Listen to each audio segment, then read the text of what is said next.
Tak,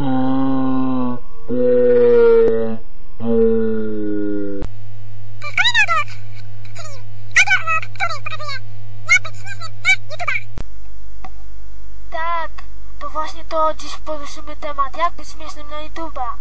W ogóle, jak być śmiesznym na YouTube.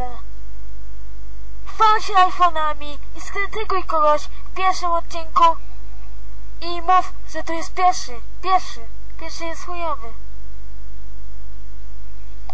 Najpierw dawaj dużo cenzur, jak przeklinasz, daj cięcia, jak się nie możesz wysłowić.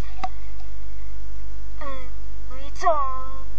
Możesz skakać, ganiać, chwalić się iPhone'ami, stronami, coś tam, czymś tam, komputerami nowymi. Po prostu chwal się, chwal się.